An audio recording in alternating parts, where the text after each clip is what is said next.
In geopolitics, there's no perfect victory, only smart compromises. So in today's editorial section from the Indian Express newspaper, we are going to talk about it. So come, let's have a look.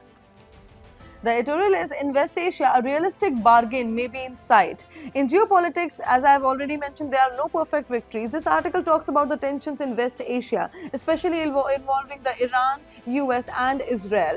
And there has been military escalations, missiles, drones, attacks, and now both sides are trying to avoid a bigger war and looking for a ceasefire plus negotiation. The core idea is after weeks of tensions, a temporary ceasefire has been proposed, but this is not a full solution, just a pause. Both sides want different things. US wants to stop Iran's nuclear program, reduce regional threats, and what Iran wants, the sanctions relief, economic benefits, recognition of its power and sovereignty. So the article says a realistic bargain, which is a compromise, is the only way forward. Now let us talk about the key points from the article. So Iran is treating the situation in a very political victory. As of a political victory, US is under pressure to avoid another war. Trust between both sides is very low, and any agreement must include nuclear limits, economic relief and security guarantees. Now there are multiple dimensions of this article. The first dimension is the political dimension. So power struggle in West Asia is going on, Iran versus US rivalry we can see, and role of Israel increases in tensions.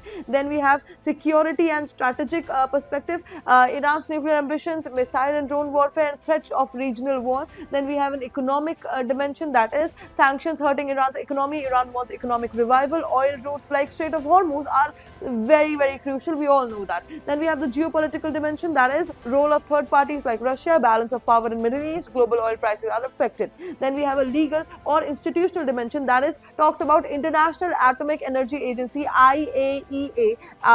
Inspections have been there and need for international agreements. Now let us talk about the UPSC relevance of this article. It becomes highly important for GS paper 2, international relations, India's interest in West Asia, GS paper 3, energy security, oil imports, global conflicts, and for essay also, this article becomes highly important. And that is it for today. Thank you for watching.